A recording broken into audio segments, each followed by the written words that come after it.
Hello, America. It is Friday, Founding Fathers Friday. Recognize that guy? This guy is James Madison. I can't relate to a guy who wrote to Thomas Jefferson this many letters. These are just the letters between James Madison and Thomas Jefferson. I can't imagine what this man had in his noggin. I will tell you, he is, I'm at a disadvantage because he's one of the founders I know probably the least about. And I'm actually ashamed of saying that because he's one of the most important founding fathers. I do know this, he was about 5'4". He weighed less than 100 pounds. It'd be hard to take him seriously, but you did. He was, well, I mean, think Victoria Beckham. After like a really long, month-long fast. George Washington called him a withered little apple. He was not imposing at all, but he was an intellectual force to be reckoned with. He's the father of the Constitution. A major player at the Constitutional Convention, referred to as the father of the Constitution. He's the guy we have to go to today because I've been trying to restore history, at least in my own mind. I've been trying to restore God, at least in my own life. And we have to restore our Constitution. And one very important part of our Constitution is the 17th Amendment. We have a studio audience here. How many people, before we called you to say, hey, you want to come to the show, how many people here could say, oh yeah, the 17th Amendment, I know what that is? 2, 3. Okay, you guys don't count because you're doing a constitutional thing. Nobody. How many really know what it is now, the 17th Amendment? Okay? This is amazing. Like all bad things, it started in 1913. Woodrow Wilson, yet again. He supported this. Immediately now, when I see Woodrow Wilson, I immediately know, bad thing. You can be quite certain that something is not going to have a good outcome if Woodrow Wilson was involved. Before 1913, U.S. senators were appointed by the state legislature. Madison said that the House of Representatives would always be a national institution because the people would be directly elected by the people. But the Senate, he said, will derive its powers from the states. Here's the idea. You have the senators be representatives of the state interest, kind of like a lobbyist for the state. You'd think progressives would like that. The 17th Amendment changed that and instituted a direct popular election of United States senators. 2 senators, right there, 2 Senate, or the United States Senate shall be comprised of 2 senators from each state elected by the people, okay? Why did they do this? Well, they wanted to take the direct representation out.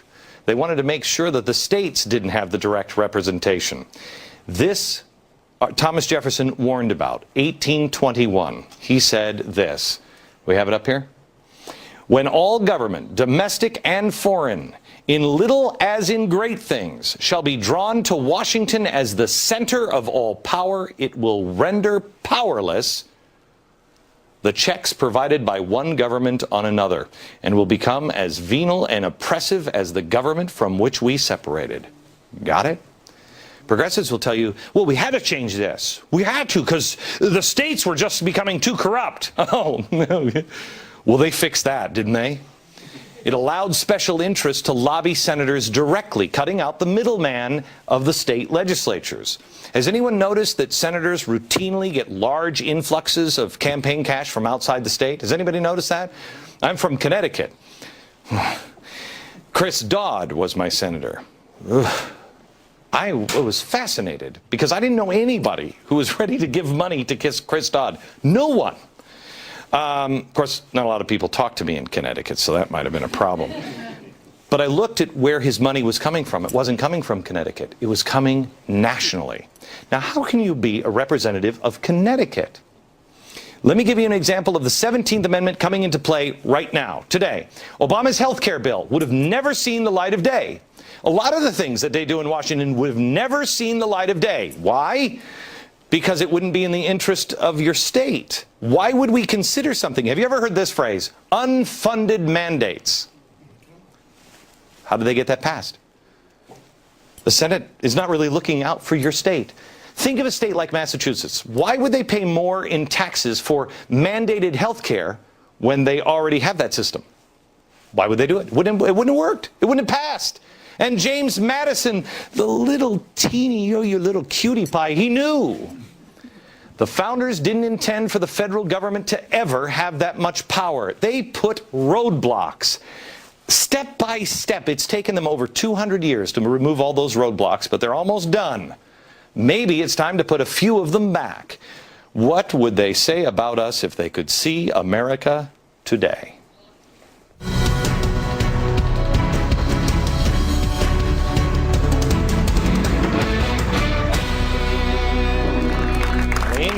How are you? How are you, sir? Good to see you. Let me introduce our guest, Colleen Sheehan. She is a professor of political science at Villanova University, the author of James Madison and the Spirit of Republican Self-Government. And James Best is also here. He is the author of Tempest at Dawn. Okay, if it wasn't for James Madison, we probably wouldn't have this. We certainly wouldn't have the New York Post. I wouldn't probably be able to hold up the Bible today, would I? I wouldn't be able to have my show today, would I? If it wasn't for James Madison, would I have freedom of speech? Would we have freedom of press? Well, we may have those things, but it was Madison who introduced the Bill of Rights into the first Congress of the United States. And he did so at the urging of a number of people, including his best friend, Thomas Jefferson, who thought that a Bill of Rights was really essential to a free government. Madison was a little bit concerned because he didn't want it to be interpreted that those were the only rights we have, and thus the importance of the Ninth Amendment. Now, we have that problem, but we now have a problem from the president, and this is the second time that it's been tried by a president. FDR, I believe, was the first, that said it's a charter of negative liberties. And it should say all the things that the government should do for you. That is exactly the opposite, right? We are 180 degrees in the wrong direction. Absolutely.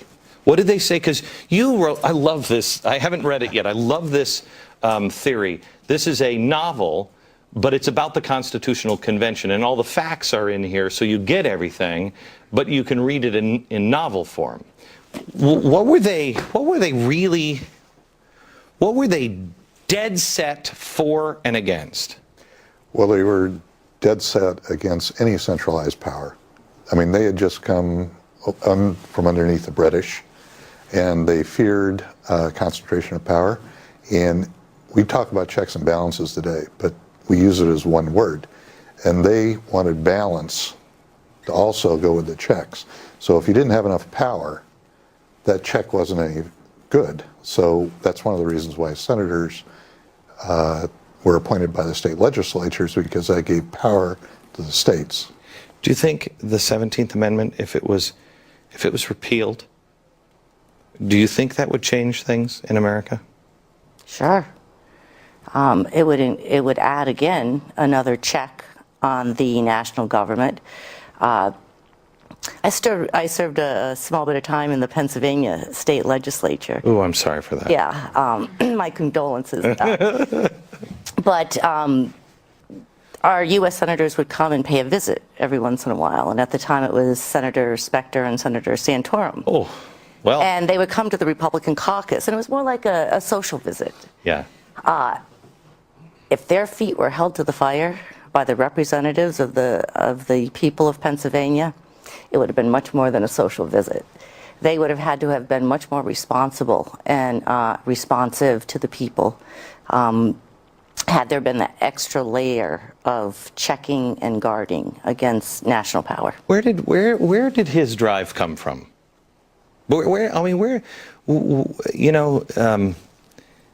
Washington seemed to just want to get back to the farm and to be an honorable man. Jefferson was just an explorer, I think, an explorer on everything. Who was he? Well, The first thing he wanted to do is, a lot of people came to the convention wanting to fix a broken government system. He wanted to do something epic, historic. He wanted to build a republic that would last for generations and decades. And he had studied every republic that had ever existed in the history of the world, and he believed that he had figured out a formula. Part of that formula was enumerated powers, not general powers, and decentralizing power. Do you